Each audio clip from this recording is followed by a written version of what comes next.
One warm sunny day, Beartrand decided he would sail out to explore the island in the middle of the bay.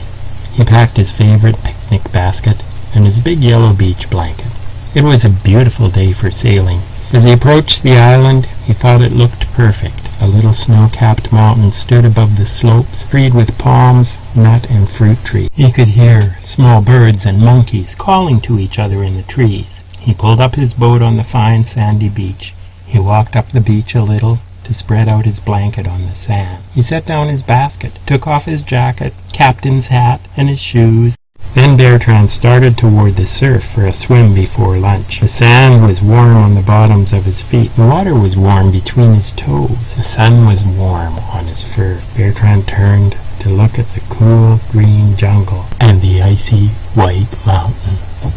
"Hey, just a minute," he shouted. The little monkeys had come down out of the forest. They were walking all over his yellow blanket. They were wearing his jacket, hat, and shoes. They had opened up his picnic basket and were eating his lunch. "You guys get out of my stuff!" Beartrand yelled as he ran back up the beach. The monkeys looked at him. Instead of leaving his stuff alone, they began to run.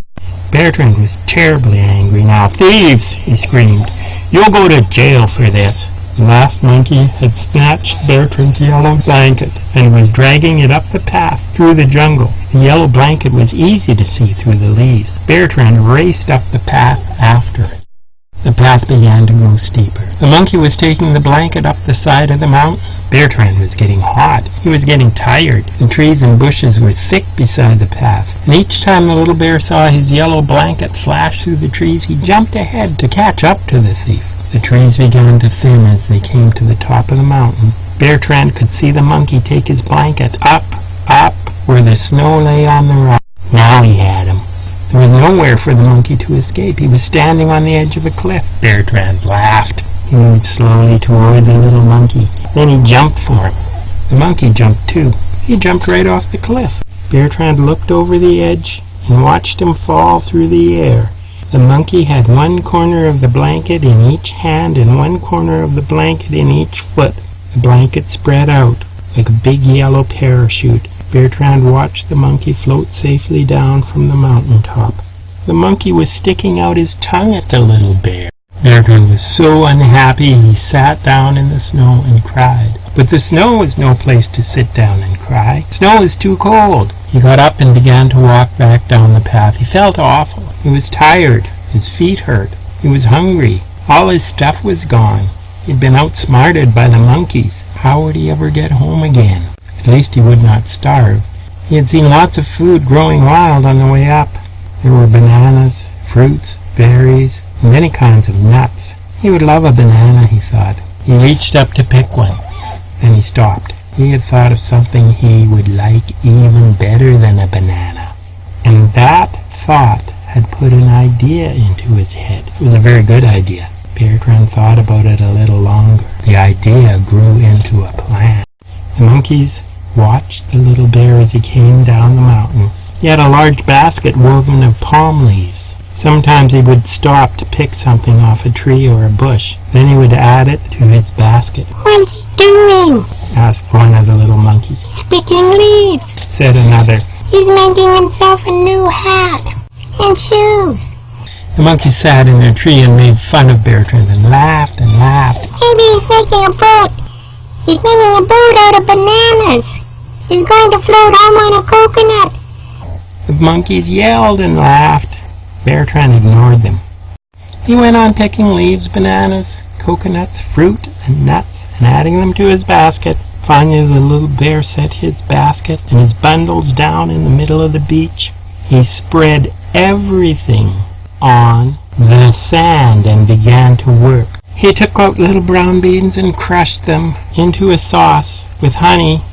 He broke open coconuts and shredded the white meat inside. He took all sorts of nuts to crush up. He had collected all sorts of fruit to slice up.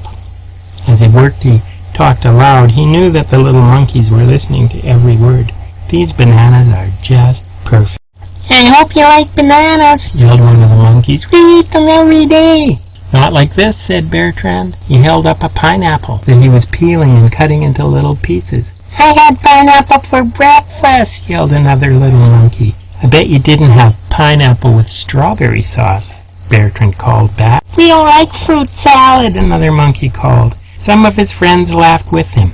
Beartrand saw that other monkeys were moving in to watch him more closely. Ah, the chocolate sauce is almost ready, Beartrand continued. He peeled a banana and set it out on a leaf. Then he opened the last thick bundle of leaves. Snow! Gasped the monkeys. He's going to eat snow! Nothing like it to cool off on a hot day like today. I feel cooked. Beartrand piled the snow on top of the cut banana. Then he added coconut shreds. He poured on the chocolate sauce, some squashed strawberries and pineapple chunks. He sprinkled on crushed nuts and added a cherry on top. A banana split! He exclaimed. What a treat! Banana split, said the monkeys. What's a banana split? Beartrand couldn't answer because he was slowly enjoying each bite of the tastiest banana split he had ever put in his mouth. The monkeys watched him, enjoying the treat. Their mouths began to water too. One of them came down from the tree and stood in front of Beartrand. Can I have a banana split? He asked hopefully. Of course you can, said Beartrand. Everyone who brings back one of my things will get one. In an instant a long line formed. There was a monkey with a shoe, a monkey with a hat, a monkey with sunglasses, and monkeys without anything. At the very end of the line was a monkey with a yellow blanket. Beartrand made 100 banana splits that day.